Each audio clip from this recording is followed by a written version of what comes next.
Após avistar um OVNI enquanto voava, o experiente piloto foi convidado a integrar o grupo de militares intitulado Operação Prato.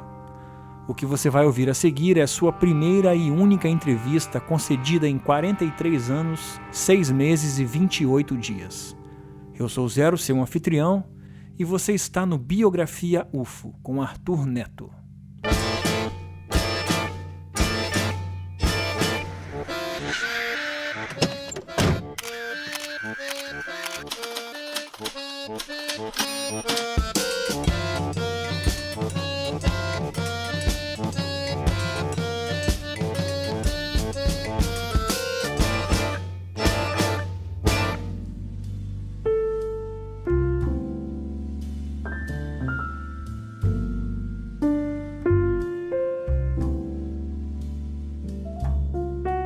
Olá, seja bem-vindo ao Biografia UFO, o nosso programa de entrevistas onde a cada episódio nos encontramos com uma personalidade da ufologia para um bate-papo sobre sua história. No programa de hoje recebemos o comandante Ivaldo Pantoja, que nos levará literalmente para dentro da Operação Prato. Vale ressaltar que aqui focaremos na experiência e no papel do comandante dentro da operação, e não na operação em si como fizemos nos 2 últimos capítulos. Por isso, indico aqui a recapitulação caso não esteja fresco na memória. Para fazer a conexão, ninguém melhor do que o ufólogo Arthur Neto. Então, Arthur, seja bem-vindo de volta à nave e explica pra gente como vai ser o episódio de hoje. Bom, Zero, esse episódio de hoje é um registro histórico. Histórico porque o comandante Pantoja é um protagonista da Operação Prato que nunca foi mencionado publicamente antes, nunca foi entrevistado por nenhum ufólogo, nunca foi entrevistado também por nenhuma mídia. Então, quer dizer, a gente querendo dar publicidade às informações da Operação Prato, a gente acaba envolvidos numa investigação nova, porque são informações novas de um protagonista confirmadamente protagonista e que traz à luz novos fatos e com a relevância que amplia a importância da Operação Prato. Então, para nós é muito gratificante ter encontrado essa pessoa que de muito bom grado se dispôs a conversar conosco. Então vamos lá, vamos bater esse papo com o comandante Ivaldo Pantoja, piloto de linha comercial e que participou da Operação Prato. É isso, Arthur. A nossa decolagem hoje está um pouco mais burocrática, mas essa contagem regressiva é importante para marcar bem esse momento muito especial para a gente. Então, vamos para o alto e agora é com vocês. Ladies and gentlemen, we're floating in space.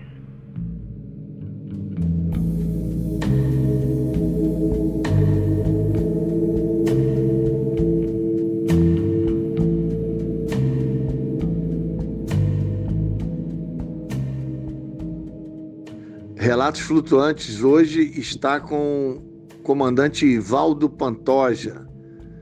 É um piloto de linha aérea comercial. É um dos protagonistas, esteve junto na Operação Prato. O comandante Ivaldo Pantoja nunca foi entrevistado por nenhum ufólogo, por nenhum veículo de mídia.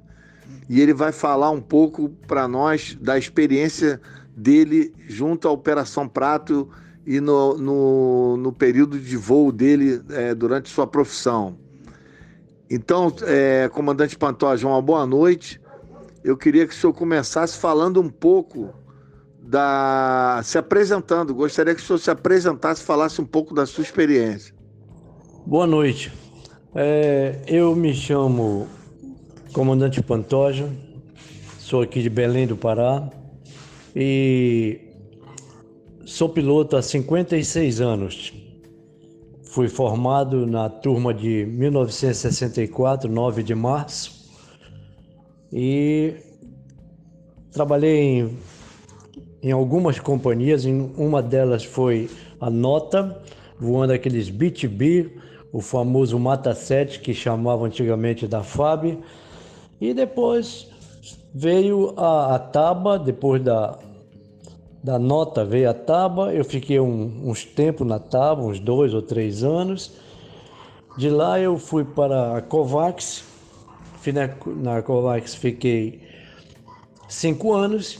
Depois fui convidado pelo governador na época, Alacide da Silva Nunes, e fui voar no estado, onde eu fiquei 35 anos, me aposentei, e após a aposentadoria, a igreja que eu pertenço, Igreja do Evangelho Quadrangular, me comprou um monomotor, um minuano, e pediram que eu tomasse conta dele e voasse. Nessa brincadeira eu já estou voando lá como pastor há 16 anos. E aqui na Amazônia são 56 anos voando. Muito bom, comandante. A sua experiência é fantástica. Agora eu queria, propriamente dito, entrar na Operação Prato. O senhor esteve junto aos membros da Operação Prato naquela época de 1977, participou de várias situações junto aos militares. Eu queria saber o seguinte: como é que foi esse convite e por que o senhor foi convidado a participar da Operação Prato? Realmente eu fui fazer um frete de Belém para a fazenda, uma fazenda do Marajó, para deixar um fazendeiro lá, fazenda denominada eu esqueci agora o nome dela, agorinha eu me lembrei, mas eu fui deixar esse cidadão lá e após decolar, Gilva o nome da fazenda, Gilva, e ao deixar o fazendeiro, eu decolei e fiz aquilo que eu sempre gostava de fazer. Decolava, voava 5 minutos e já pegava aquelas praias ali e seguia até chegar no través de Soure. Aquilo para mim era uma diversão. Depois eu tinha que subir para atravessar a Baía de Soure para Mosqueiro, que é muito largo ali, dá uns 15 a 17 minutos de travessia, voando, né? Para você ver o tamanho dessa baía. E quando eu tinha terminado de decolar, que aproei as praias lá, fiquei observando, voava baixinho ali em cima das praias, vendo aquelas casas daquele povinho que mora por ali. E naquele momento, sem querer, eu olhei para a Bahia, né? Foi quando eu vi o bichão lá no meio lá fora. A comparação assim é como se fosse 2 pratos, um em cima e o outro embaixo, né? Com aquelas cacurutas em cima e embaixo. Só que ele era grande, era um objeto assim, aproximadamente, vamos colocar assim, a largura dele, a largura de um hangar bem grande mesmo. E ao ver aquilo a poucos metros da água e observando ele, a princípio eu não tive medo, eu fiquei observando, mas a impressão que eu tinha é que parece que o avião estava parado. Fiquei olhando assim e parece que o meu avião estava parado. Mas eu olhei para baixo e meu avião estava andando bem, o que na realidade era ele, que apesar de estar afastado, mas ele estava me seguindo. Então a partir daí começou um outro problema para mim, em jogar o avião na praia, correr para qualquer praia, para qualquer casinha daquele povo que mora por ali. Pensei em jogar, contar essa história, automaticamente iam dizer que eu estava vendo visagem e também iam dizer que eu não tinha mais condições de voar e ia ser um desastre na minha vida. Então eu posei, consegui chegar com todo medo, mas cheguei em Soure, posei, contei lá para o guarda-campo, contei tudo para ele e fiquei um bom tempo lá, eu acho que uns 30 ou mais minutos lá em Soure, só pensando em depois decolar, atravessar aquela baía, que como eu já disse, é de 15 a 17 minutos, voando para atravessar e chegar até a ilha de Mosqueiro. Mas depois de um certo tempo, eu tomei uma decisão de atravessar e fui-me embora, e graças a Deus nada apareceu. Atravessei, cheguei em Belém, mas não contei isso para ninguém. Não contei para evitar problemas. E passou algum tempo aí, 2, 3 meses por aí assim, conversando com o Pinon, que ele era proprietário de um avião, de um Cessna 172, e naquela conversa com ele, aí tive a coragem de contar para ele, mas não sabia que ele frequentava esse grupo que ia lá para Mosqueiro ver os bichinhos fazerem lá um passeio para lá e para cá em alta e baixa velocidade. Quando eu contei isso para ele, foi quando ele me participou, que ele estava num grupo que ia lá para Mosqueiro, para praia, lá para Praia Grande, parece, se não me falha a memória. E aí ele me convidou que eu fosse. E lá estava ele, o finado Virgílio, o capitão e mais 2 cidadãos lá. E fui a primeira vez, fui a segunda vez com eles, achei bacana aquela maravilha, aquele negócio passava assim, parece um foguete sempre na direção da Bahia. Para lá eles sumiam. Então ele me convidou que eu fosse lá, que eu fizesse parte dessa equipe que estava lá, e a Operação Prato, denominada Operação Prato.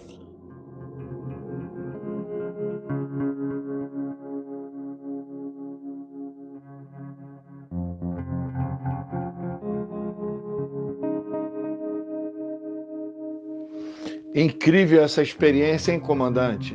Realmente deve ter dado muito medo. E o que vocês viam mais frequente lá durante as vigílias dos militares? É isso aí. O Biratã Pinon Fria, mais conhecido como Pinon, estava lá em Mosqueiro. E ele me contou, né, que tinha lá um negócio que eles estavam vendo lá constantemente, coisa e tal, e que se reuniam lá 2 vezes, 3 vezes por semana, eles iam para lá para ver aquele espetáculo maravilhoso lá, daqueles bichinhos azul com uma velocidade monstruosa para lá e para cá. E eu acredito que eu vi coisas ali maravilhosas, tanto uma questão da velocidade como o espetáculo que eles davam ali. De uma hora para outra eles apareciam e era um negócio maravilhoso. Um espetáculo de uma velocidade monstruosa e uma desaceleração também impressionante. Na velocidade que eles entravam na Bahia, isso era praticamente quase que de madrugada, né? Meia-noite e 30, passavam sem fazer zoada, sem absolutamente nada. Era um verdadeiro foguete. De repente eles paravam, ficavam lá no meio da Bahia, de repente eles saíam na horizontal ou então na vertical, eles sumiam. É um espetáculo assim maravilhoso. Mas como eu já lhe disse, né? Aquilo era um pequenino. Aqueles eram o pequenino. Dessas vezes que os senhores viram esses objetos nas vigílias da Operação Prato, o que o senhor considera, qual a sua lembrança assim, do que foi mais impactante? O que o senhor lembra que foi mais interessante de tudo que o senhor viu lá junto aos militares? Em uma dessas idas minha com essa equipe lá para Mosqueiro, uma noite nós chegamos lá, por volta de 11 horas da noite, ficamos sentados no banco da praça. Só nós ali. Naquele tempo o Mosqueiro não tinha essa quantidade de gente que dá agora lá. E naquele momento ficamos sentados esperando o momento que os bichinhos iam aparecer, né? E o que aconteceu foi o seguinte: de repente aquilo enorme passou sobre nós, por cima daquelas árvores que ficavam ali perto da praça. Imenso o tamanho do bicho, sem zoada, sem nada, nada, nada. Ele passou, quando nós demos com ele, assim que ele acabou de passar, que ele entrou na água, não que ele tenha entrado na água, que ele começou a navegar sobre a água, né? Aí ele aumentou a velocidade. Ele aumentou a velocidade e quando chegou lá no meio, deu aquele clarão tipo uma explosão, aquele clarão imenso. E nós, na mesma hora, pensamos, ou ele bateu na água, ou ele explodiu. Foi que cada um de nós pensou. É como se ele tivesse caído assim. Deu aquele clarão bem grande, no qual o capitão, o Pinon, o finado Virgílio e aquele povo todo, rapaz, caiu. O bicho foi pro fundo e capitão Holanda, no dia seguinte, nós fomos para casa preocupados com aquilo. E no dia seguinte o capitão Holanda acionou a Marinha e a Marinha mandou a corveta para lá, não sei se foi uma ou duas, mergulhadores, pularam na água, foram até o fundo e não encontraram absolutamente nada. Agora, o espetáculo foi um espetáculo assim maravilhoso de ver o tamanho do bicho, tão baixinho como ele estava, andando bem devagar. Depois que ele entrou na baía, ele acelerou rápido assim, lá para o meio. Ali sim, ele parou e a gente via aquilo piscando, mas de repente deu aquele clarão imenso, como se fosse uma explosão. Foi um espetáculo maravilhoso e deixava a gente assim, tão feliz, de ter esse privilégio de ver aquele espetáculo, que são raras pessoas que veem um espetáculo desse. É excelente, comandante. Fantástico mesmo. Esse é o tipo da experiência inesquecível.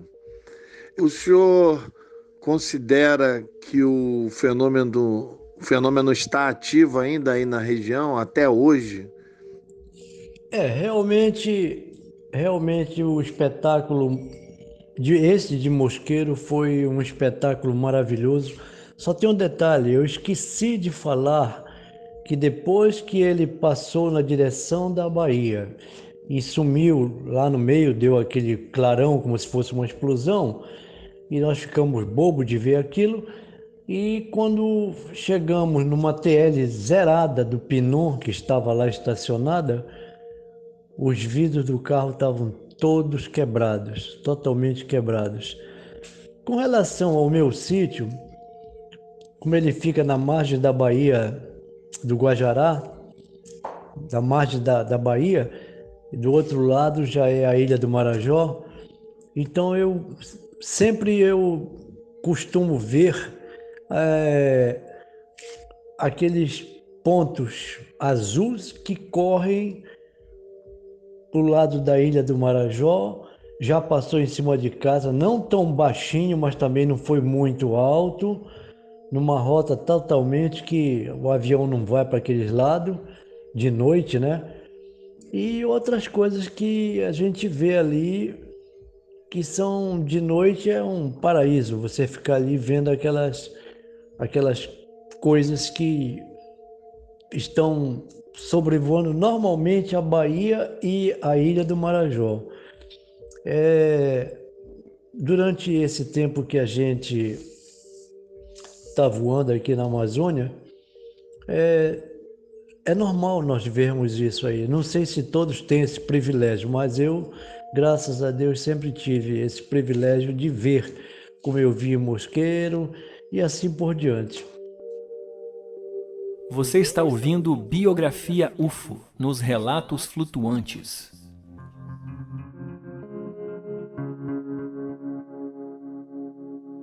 Na época que os senhores estavam reunidos e que várias oportunidades o senhor participou lá com os militares das vigílias e das incursões da Operação Prato, o senhor por acaso ouviu falar em projeto OVNI ou teve acesso aos documentos, às fotos, aos filmes daquela época, que estavam sendo conseguidos naquela época?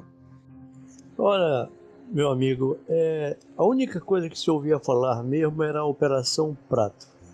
Na época era somente isso. O que aconteceu foi o seguinte, é que eu fiz parte, como eu falei para você, eu fui convidado a partir do momento que o Pinon me convidou para ir a Mosqueiro para verificar aquela coisa maravilhosa que nós vimos lá, né? E eu fui exatamente porque eu tinha conversado com o Pinon, depois que ocorreu aquilo comigo, e daí para frente eles queriam me levar. E o que eu queria que o senhor me falasse também, o senhor chegou a me dizer que teve algumas experiências de ver objetos próximos ao seu sítio, aí na região. Queria que o senhor falasse um pouco sobre isso. O que o senhor já viu lá no seu sítio, em termos de objetos que também evoluíram por lá? Conta aí pra gente, por favor, comandante. Meu amigo, eu tenho um sítio que fica na cidade de Barcarena, aqui de frente de Belém. Não é muito longe, não. E esse sítio ele fica nas margens ali da Baía do Arrozal, aonde fica do lado do meu sítio, onde fica o Brás ao norte, onde os navios vêm lá para pegar minério, não sei, até gado eles botam lá.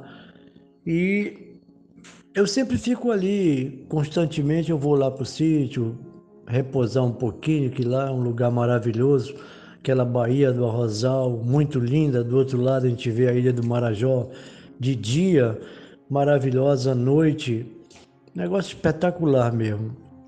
Então, aquela área de noite, é impressionante a quantidade de CB que dá naquela área. É impressionante a quantidade de CB. E nós sabemos, o CB nada mais é do que cúmulos nimbus na linguagem meteorológica. E o CB ali são raios de mais de 5, 10 mil volts ali, quando dá aquele raio que vem até o chão. Se pegar uma pessoa, não sobra nada, né? O avião não sobra nada, porque ele não está fazendo terra.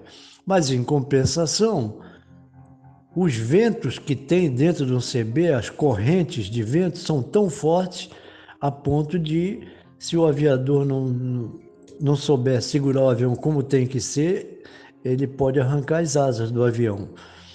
Então, de noite, quando está se voando, que se vê um CB, automaticamente, pelo radar, nós procuramos desviar 20, 30 milhas. É muito perigoso aquilo ali. De dia a gente vê longe, mas de noite também se vê de longe devido aos raios que ele dá.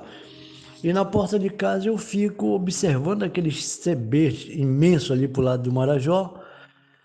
E o pior, o mais engraçado, digamos assim, é que naquela confusão toda a gente vê o bichinho azul entrar naquele. Como é que pode? Eu não sei explicar. Só para mim só tem uma explicação. Ele entra ali para recarregar sua carga. Só pode ser do seu motor, do sei lá do que. Mas é um negócio impressionante que eles entram ali e dão uma volta, torna a voltar, passa por dentro. Eu fico observando aqueles pontos azuis, que é do outro lado da Bahia, né? Só a travessia da Bahia tem uma faixa de 17, 18 metros de largura. E da porta de casa, que fica na beira da praia ali, a gente vê o bichinho passar. Avião não é, por dois motivos. Primeiro, que se ele entrasse, era incômodo demais, tanto para o aviador como para quem estivesse lá dentro. E outra coisa, o avião desvia. Ele não, a finalidade deles é entrar ali e sair, e vem outro, entra. É um negócio, um espetáculo fora de série.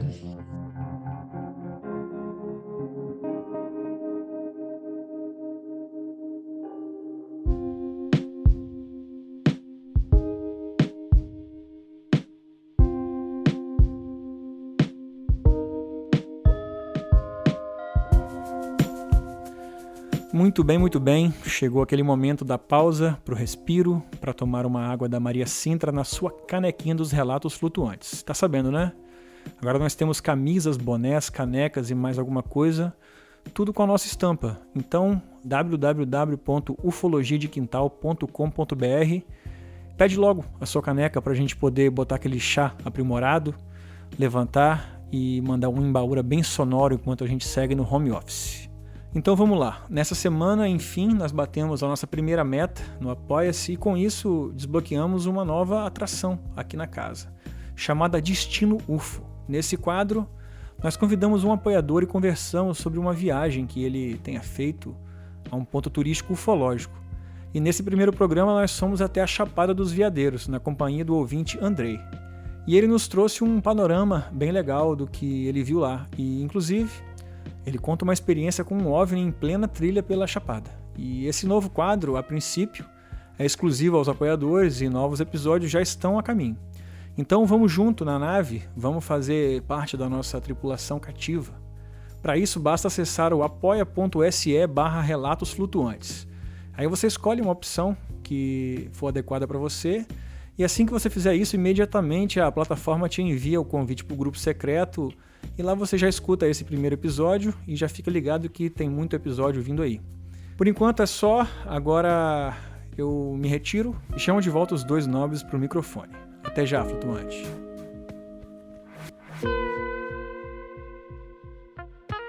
Eu queria aproveitar e saber do senhor se o senhor já teve alguma experiência com pessoas que podem estar ligadas ao fenômeno desses objetos aí na região. Porque a gente já teve várias referências de pessoas que viram seres que estariam ligados ao fenômeno OVNI aí na região. O senhor tem alguma experiência desse tipo para contar? De alguma pessoa que pode estar ligado ao fenômeno aí na região, que aconteceu com o senhor ou com alguém que o senhor conheça? Olha, deixa eu explicar um negócio para vocês. Depois de tudo isso que eu já falei, do que eu vi, do que eu presenciei,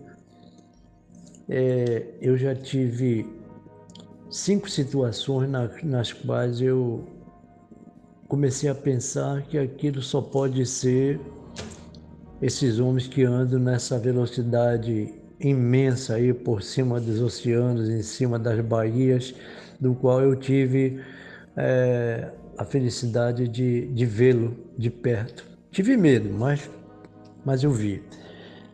Então, ocorreu um caso muito, muito interessante, que um dia eu estava aqui na minha casa, tinha chegado da igreja, foi quando estava em casa, assim por volta de 10h30, 11 horas, estava minha sogra conversando com a filha dela aqui, e eu me sentei e comecei a conversar com ela e tocar a campainha.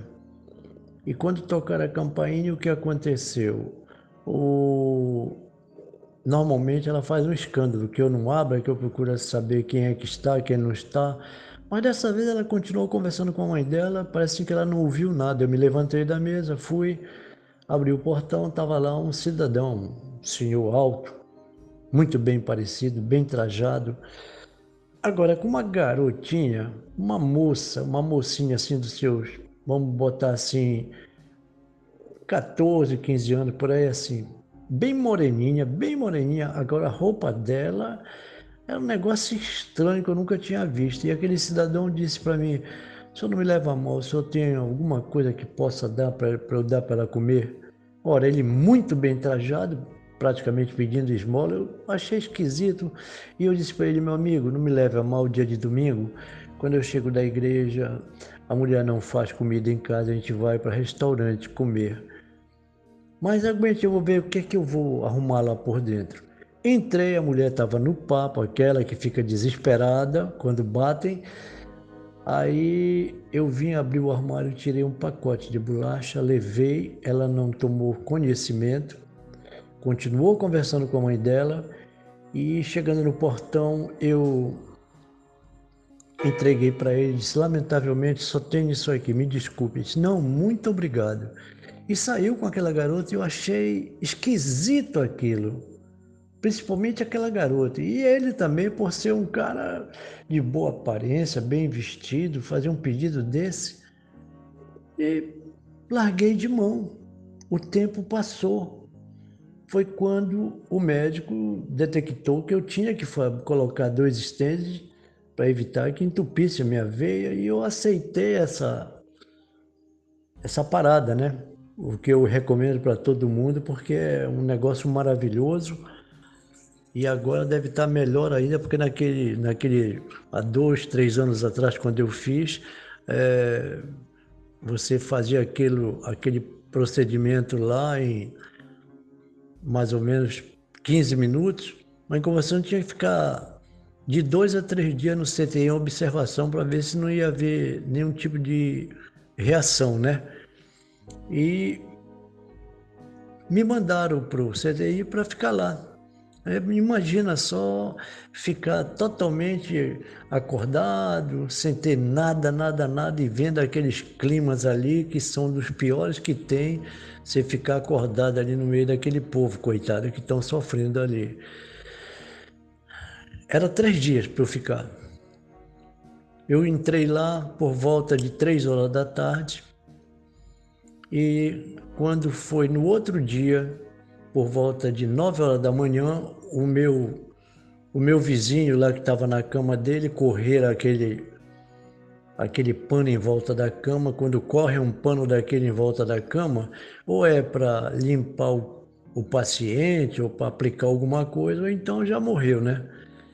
E puxaram aquele pano do vizinho, eu observando tudo, entrou 2 médicos, um bem alto, forte, e um baixinho.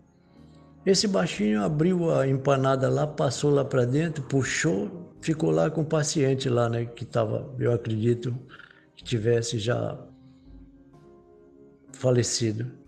Só que o grandão ficou do lado de fora e me olhava, ria e batia a mão assim, uma em cima da outra, sempre sorridente para o meu lado. E acabou dali, o outro saiu de lá, eles foram embora.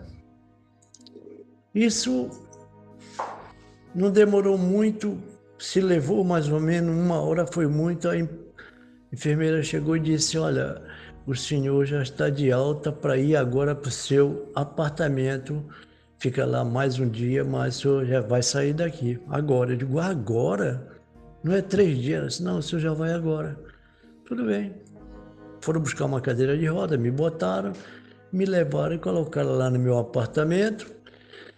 E lá no outro dia, eu fui mandado para casa. Aí eu fiquei em casa, voltei a voar de novo e o tempo passou, e depois de um bom tempo que passou, um dia eu estou sentado no pátio de casa, assim, por volta de 10, 10h30 da noite. Não sei por que veio na minha cabeça aquele cara que sorria para mim e me cumprimentava com a cabeça. Você não vai acreditar. Depois que eu me liguei, como se diz na linguagem, era o mesmo cara que esteve com aquela garota na porta de casa. É isso aí, são testemunhos que a gente dá, mas que ninguém vai usar de chantagem nem de mentira num caso desse tão maravilhoso que eu me senti.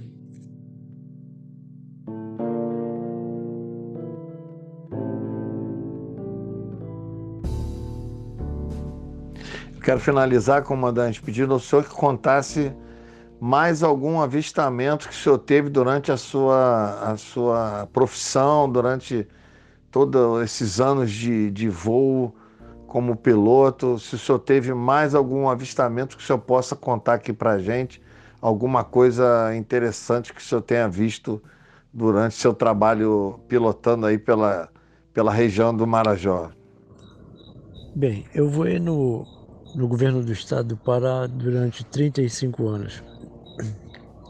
E aqui a gente voa de dia, voa de noite, não tem problema nenhum. Mas uma certa missão, nós fomos para Altamira.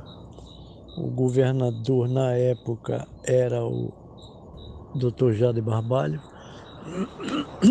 E nós, depois que estavam em aquele negócio de eleição, né, caçando voto lá, e quando deu 10 horas da noite, o capitão que acompanhava o governador foi lá no hotel com a gente e disse: olha, não vão dormir não, que o homem quer ir agora. Quer decolar 11 horas, 11h30, ele só vai terminar de jantar e nós vamos embora para Belém. Eu voava naquela época no estado o Xingu, Embraer 121. Avião muito bom, pressurizado. E peguei minha tripulação, levei para o aeroporto, nós decolamos direto a Belém, o que dava naquele avião 1h15, 1h20 no máximo. E nós decolamos com o governador, o pessoal a bordo, e viemos embora para Belém. E é natural que quando nós estamos se aproximando da cidade, naquela época a terminal de Belém era 54 milhas, ou seja, 100 quilômetros. Hoje é só 40, naquela época era 54. Então quando eu estou para chegar na terminal, chama-se terminal, né, de Belém, eu chamei o controle para iniciar a descida. Eu estava a 22 mil pés. Só que eu observei que uma luz que não estava na mesma altura que a gente estava, mas ela estava, vamos supor, uns 5 mil pés abaixo da gente. Aquela luz vinha lá de dentro daquele mato, como quem vem de Tucuruí para ir para Macapá, e passou por baixo do nosso avião, e eu automaticamente, na mesma hora, chamei o controle e disse: controle, poderia me confirmar se tem alguma aeronave no trecho de Tucuruí, mais ou menos indo assim para Macapá? E disse: não tem nada confirmado aqui, pode me informar se tem no radar alguma? Ele disse: não tem absolutamente nada. E aquilo passou por baixo de nós. Era daqueles pequenos, né? Aquele grandão, né? Aquele pequeno passou por baixo de nós, atravessou o Rio Pará. Eu fiquei olhando o jeito dele. Entrou pelo Marajó e sumiu. E o que impressionou foi exatamente essa questão dele estar... Se eu estava ali a 22 mil, ele devia estar ali uns 18 mil. Era uma bola azul. Aquilo não era avião por causa da velocidade que ele estava, né? E aquilo me impressionou muito. E principalmente pelo radar de Belém, o controle informar que, olha, aqui nós não pegamos absolutamente nada. Quer dizer, a 54 milhas de Belém, naquela altitude, era para eles verem tudo, que o radar vai pegar a gente bem longe, quanto mais ali a 54 milhas. E aquilo me impressionou muito. Mas graças a Deus chegamos em Belém numa boa. E é isso aí.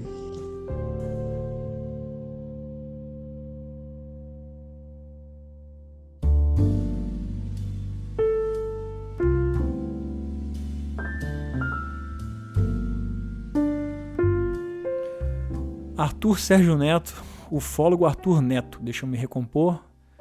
O que foi isso que a gente acabou de ouvir, cara? Qual o tamanho disso? Fala aí. É isso aí, ô Zero. Essa entrevista, ela amplia todas as informações até hoje conhecidas da Operação Prato.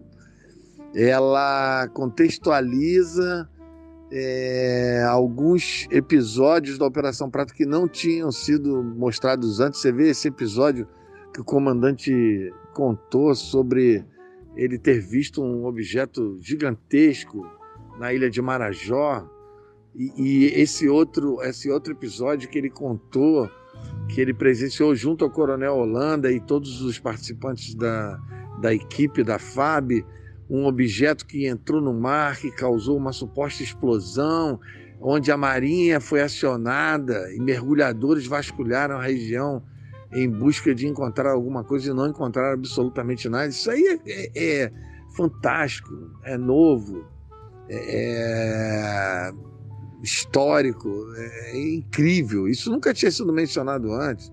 Nunca tinha sido mencionada a participação da Marinha nesses episódios. Então, quer dizer, isso dá credibilidade, aumenta, ou melhor, a credibilidade da Operação Prato, das informações, e para nós abre uma porta, né? Abre uma porta porque nós sabemos que tem mais pessoas que participaram de tudo, que foram testemunhas, que foram protagonistas e que até hoje não falaram. Da mesma maneira que o comandante Pantoja só veio falar agora, tem outras pessoas que também não falaram. Então isso abriu uma porta para nós irmos atrás dessas pessoas. Inegavelmente a gente não vai poder terminar a trilogia da Operação Prato dentro desse contexto do nosso Biografia UFO e do Relatos Flutuantes. A gente não vai poder parar por aí. A gente deixou de ser publicidade para virar investigação. Nós estamos em plena investigação ainda da Operação Prato. Pois é, cara, eu acho que só de considerar que a gente está somando num caso tão revisitado como esse, está trazendo uma coisa nova, né, uma informação nova, isso já me deixa muito contente. E olhando para trás, a gente tem 3 episódios, né? O primeiro com um jornalista que cobriu o caso, depois a gente conversou com um ufólogo, que escreveu o primeiro livro, e agora finalmente a gente fala com uma pessoa que estava dentro da Operação Prato, que estava convivendo, estava fazendo as mesmas coisas que os militares estavam fazendo ali, né? Eu queria que você colocasse para mim esses 3 episódios numa mesma caixa e analisasse isso como um produto só. Bom, Zé, eu acredito que a importância dessa trilogia está no registro, né? Nós temos um registro hoje de viva voz de importantes protagonistas da Operação Prato, como foi o Carlos Mendes, com seu trabalho de reportagem da época, a sua presença em loco, né, contemporânea lá com os militares. Nós temos o registro maravilhoso do Daniel Rebisso, que foi importantíssimo na operação, porque ele foi um dos primeiros, também como o Carlos Mendes, a dar publicidade, na época, trazer para o sul do país todas as informações do que estava acontecendo no Pará, com o seu livro, com todas as informações. E agora fechando com chave de ouro, com uma testemunha que nunca tinha sido ouvido antes. Uma testemunha nova, um protagonista novo, confirmadamente protagonista da Operação Prato. Ele está nos relatórios oficiais da Operação Prato. Então, quer dizer, fechamos com chave de ouro e com a promessa de daqui a pouco, quando a gente tiver acesso aos novos protagonistas que a gente sabe que agora que existem e que a gente já tem a direção para encontrar essas pessoas e torcer para que elas concordem em falar conosco, então agora essa parada vai ser estratégica para a gente ir atrás dessas novas testemunhas, né? E se Deus quiser e ela concordar, ainda pretendo trazer para o nosso especial da Operação Prata a doutora Velaide. Quem sabe ela conversa conosco, né? Quem sabe ela vai topar bater um papo conosco. Porque me parece que ela é um pouco refratária, não quer mais falar sobre esse assunto, mas nosso dever é tentar. Então eu acho que a gente está no caminho certo, a gente trouxe uma correspondência importante e fora o ineditismo, né?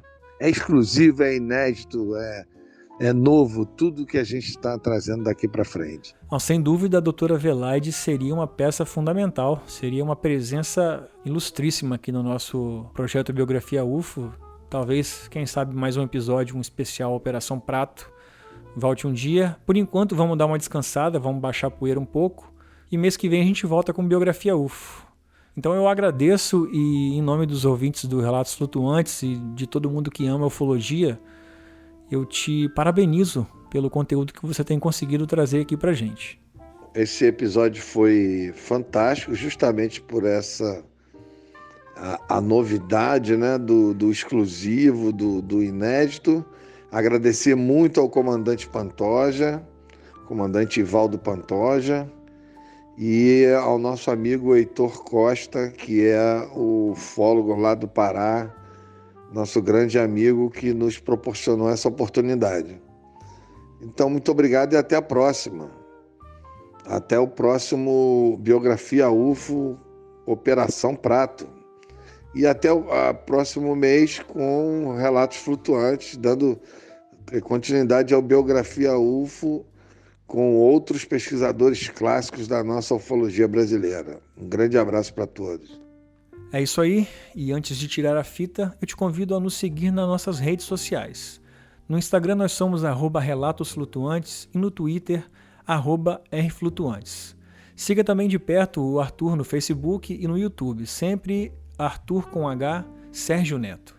E os links eu vou deixar aqui na descrição para facilitar.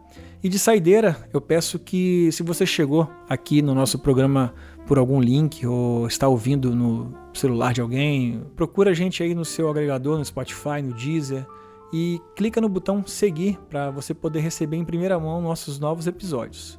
Quinta-feira já tem relato novo no feed e mês que vem tem mais Biografia UFO. Então, até lá, flutuante, e lembre-se, nós somos uma nave.